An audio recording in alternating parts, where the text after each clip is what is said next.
worker suffered fatal injuries after falling into the unguarded ribbon blender. This unfortunate incident could have been prevented had Mosaic Fertilizer LLC ensured all machines were secured and safeguarded. Which side are you on? Which side are you on? Boss Watch is a segment that we try to do every week where we take a look at what bosses were up to in the South and across the country. In Florida, a U.S. Department of Labor investigation determined a mulberry phosphatic fertilizer manufacturer failed to follow required safety standards, leading to the tragic loss of a 29-year-old process operator in July of 2024. Investigators with the department's Occupational Safety and Health Administration found that Mosaic Fertilizer LLC did not ensure the rotating portion of the East and West industrial ribbon blenders, a device that mixes the finished fertilizer with a coating oil. They didn't ensure that that portion had the proper guarding in place or secured. The worker, who was collecting a sample for analysis, suffered fatal injuries after falling into the unguarded ribbon blender. This unfortunate incident could have been prevented had Mosaic Fertilizer LLC ensured all machines were secured and safeguarded, said OSHA Area Director Danielle Gendra in Tampa, Florida. In this case, the employer failed to protect workers as the law requires. No employee should lose their life because an employer neglects basic safety measures.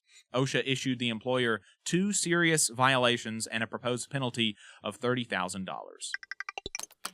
Over in Louisiana, the U.S. Department of Labor has recovered about $500,000 in back wages and liquidated damages from 2 Northeast Louisiana home care companies that misclassified 88 workers as independent contractors, depriving them of overtime wages in violation of federal law.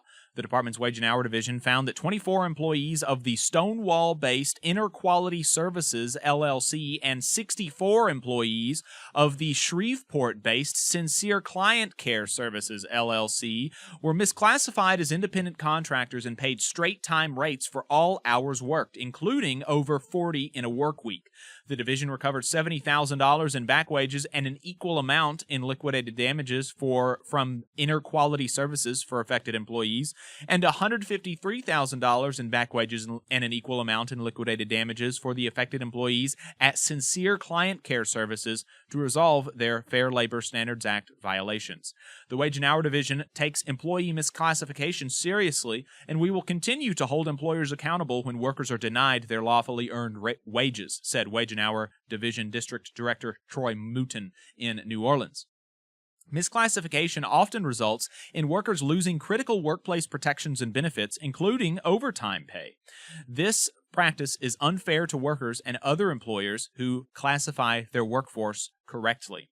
Hey, 5 seconds. Just wanted to say that this is only possible because of our donors. If you want to see more of this, then consider donating yourself at tvlr.fm/donate.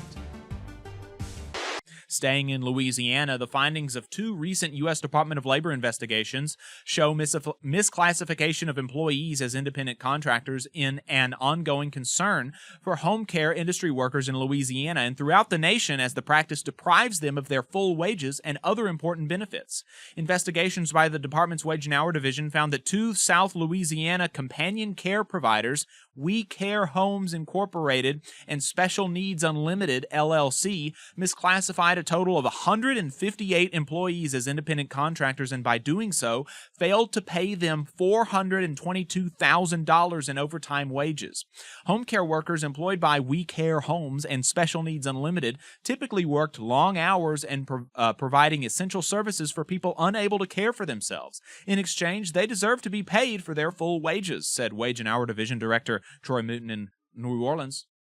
We are determined to protect workers' rights and hold employers accountable for meeting their legal obligations. To resolve the violations of the Fair Labor Standards Act, the division recovered $422,000 in back overtime wages and an equal amount in liquidated damages for a total recovery of over $844,000. Specifically, the division recovered $634,000 from We Care Homes for 123 affected employees and $202,000 for 35 affected employees at Special Special Needs Unlimited. This segment of Boss Watch, Union Busters, covering national updates, is sponsored by Labor Lab. Labor Lab is an employer watchdog organization. They're committed to safeguarding the right to organize through unions, collective bargaining, and mutual aid. They do this by combing through reports that Union Busters are required to file with the Department of Labor. Here are last week's updates. PetSmart in Fairfield, California, paid LRI Consulting $425 an hour for their services. PetSmart workers have recently begun organizing across the country with the United Food and Commercial Workers, UFCW. LRI Consulting subcontracted Evelyn Fregroso of Quality Labor Solutions. She was compensated $200 an hour.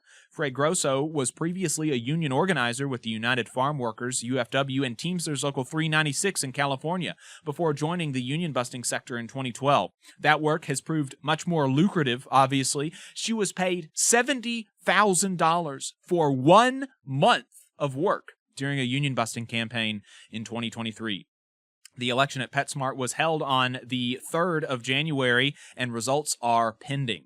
S&S Activewear in Bolingbrook, Illinois, also hired LR Consultants. They did not disclose the amount of compensation.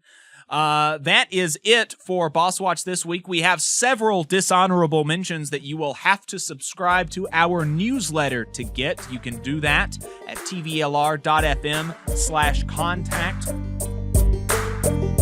You just saw a clip from the Valley Labor Report. We are live every Saturday morning from 9:30 a.m. till 12:30 p.m. And we pride ourselves on keeping all of our content free to everybody so that we can talk to as many working folks as possible. If you support the work that we're doing, you think that it's important, you think that it's good, then consider making a monthly contribution to the project, and you can do that on our website, tvlr.fm.